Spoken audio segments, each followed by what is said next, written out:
Hey guys, it's Billy's RC here. In today's video, we're going to be doing a workshop video of my Nitro Losi 8.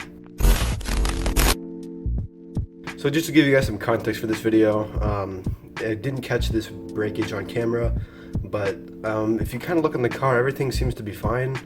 But the damage is not actually on the outside, it's actually on the inside, particularly on the rear end here.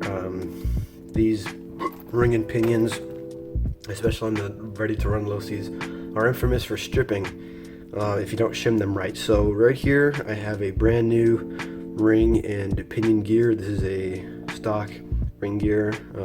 These things do have a tendency to strip if you do not shim them right, which I'm going to attempt to do in this video. If the ring or if the pinion gear is also stripped, I'll replace that as well. But let's just see how it goes. So I've got the right tools for the job. I've got one of these MIP standard bits. I don't actually know what the size of it is, but it's the one that's used for the Losis. And we have another dynamite, or just a dynamite 2mm wrench, so I can work on the metric stuff. So let's get into it, shall we? And I also do have a Sprite here, just in case if I get bored. So to get into the rear gearbox, what you really need to do is you need to take off the rear chassis brace, which is easy to do since there's only one screw holding it on right here. And then you have to debolt the entire rear end. And no, this does not have an easy access diff system like I wish it had. It would be nice if Losi did that previously or earlier on, but they didn't, so this is what we have to deal with. But it's really not that hard to get in anyway. So to start, all you gotta do is just unscrew this little 2mm countersunk screw on the bottom to release the rear chassis brace. So here it is. I'm going to put that right here. And now we just need to take off rear end, which takes 4 of these standard size screws to take off.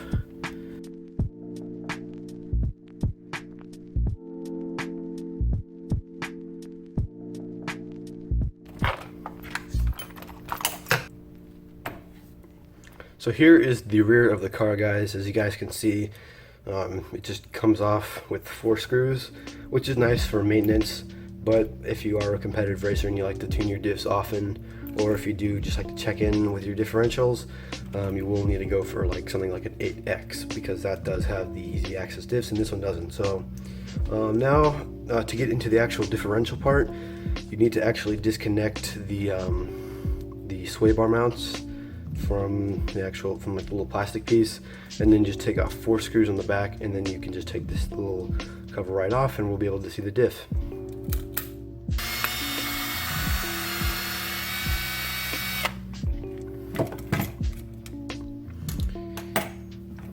Alright, so this is pretty much the diff case right here, guys. As you guys can tell, it wasn't really the most convenient way to get the diff out if you're used to the easy access diffs.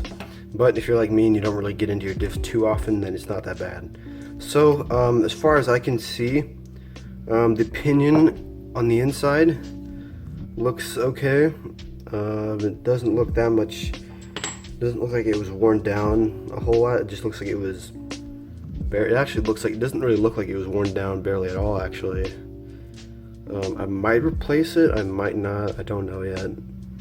But it does look like it was definitely well used, because this thing's almost a year old, and I wouldn't be surprised if it was, because it is made out of a very soft metal. But anyway, taking a look at the actual diff, yeah, this thing is done. It's completely done. There's almost nothing actually touching the pinion gear. So pretty much how it works is like this, pretty much. As you guys can kind of see here, this is a new one, by the way, so it's not going to be a very fair comparison. But yeah, so I think I'm actually going to replace the pinion as well, just because it's almost a year old, and I think it's about time that I do that anyway. So hopefully I'll be able to get off this little set screw without stripping it, because that's been kind of a problem. But it really, a lot of the problems on the this version, it didn't actually come, it actually comes off quite easily. I need to put some Loctite on there very soon though, because that might actually come off when I'm running it, but so far it hasn't done that, which is kind of surprising. So yeah, really how you replace the pinion gears, you just take off that little thing and you push it right through. Okay, so we did get out a little spacer. that you do need, by the way. It definitely improves. I don't really know exactly how it does improve the like stability of this thing, but I can definitely say that it does work. So there we go. So it is nice in there, nice and tight.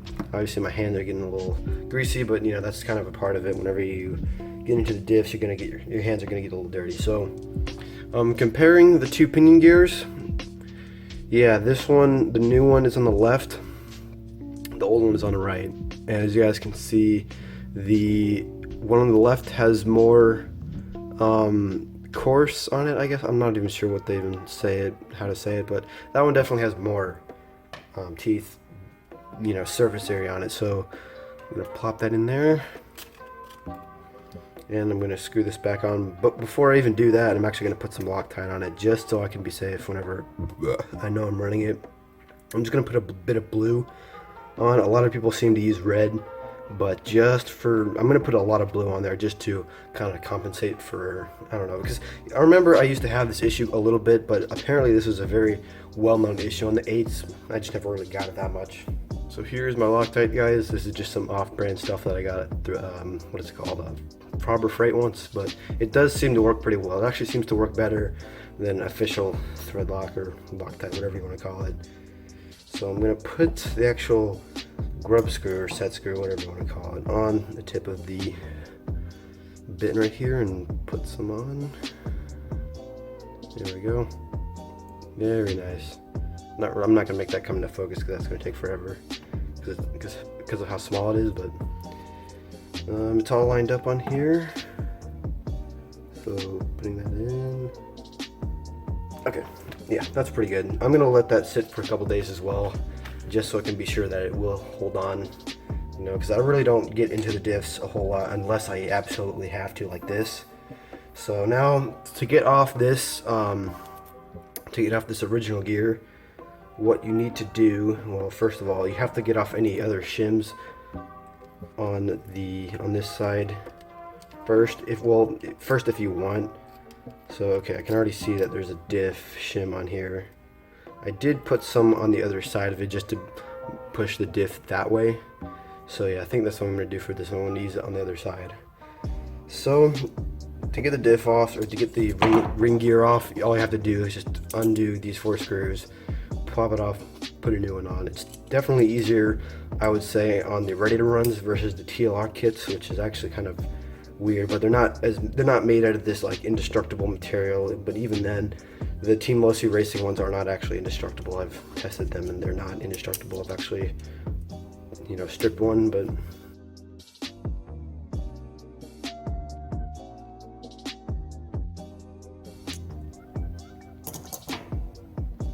oh, we got some diff oil leaking out here. Jesus. Oh my god, that stuff smells so bad, guys. Yeah, if you don't open up a diff for a while, it's going to smell bad. Trust me, guys, it's going to smell awful.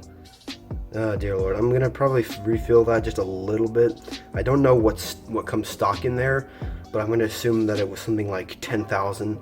So that's what I'm actually going to put in, because these diffs only have 2 spider gears. They don't actually have 4 spider gears like a regular diff. So I'm actually going to wash this off real quick with some fast orange, and I'll be right back.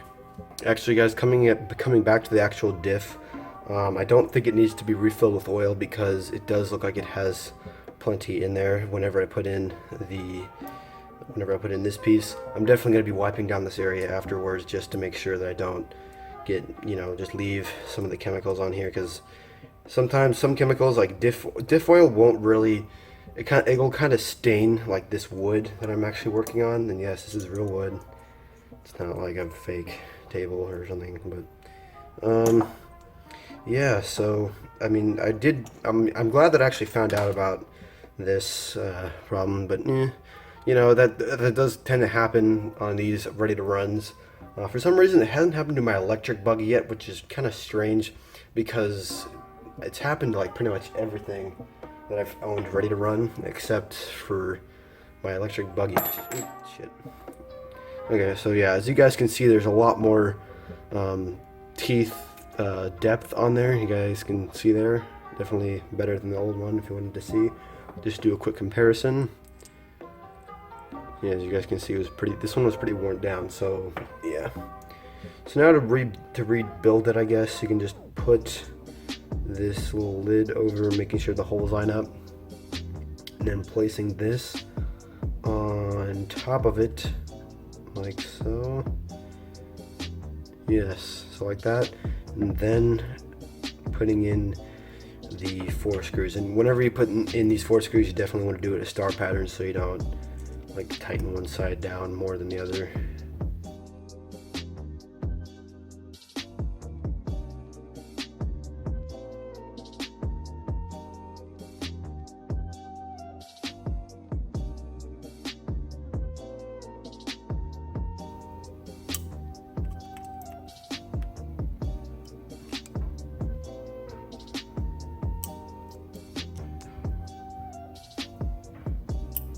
So there we go, guys, that's one rebuilt diff right there.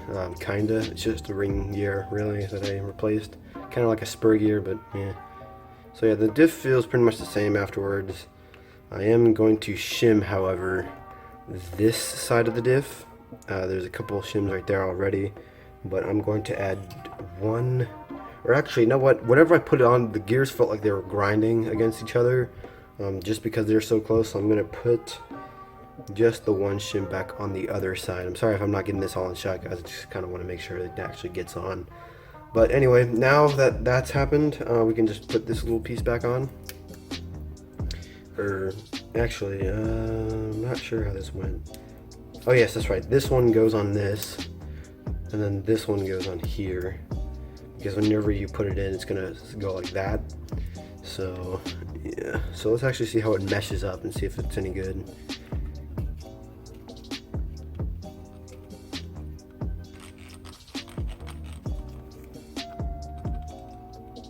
Barely any play in there, which is actually pretty good. So yeah, on diffs you don't want to have like almost any play at all. Like for me, like I don't want any play at all in these diffs because I've had bad experiences with not shimming stuff right, especially in the diffs, and it doesn't end well.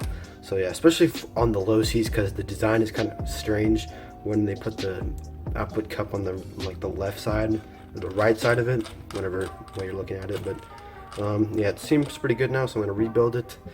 Just kind of take you through a little time lapse, and then we should be good.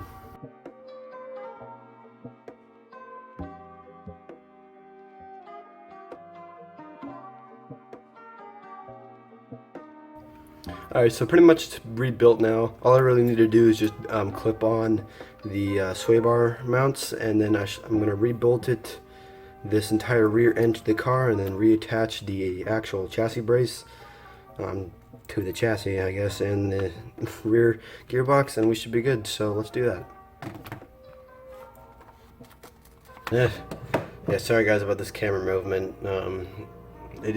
My camera is actually only being held on by a couple of zip ties hanging down, so I do apologize if it does do that. So yeah.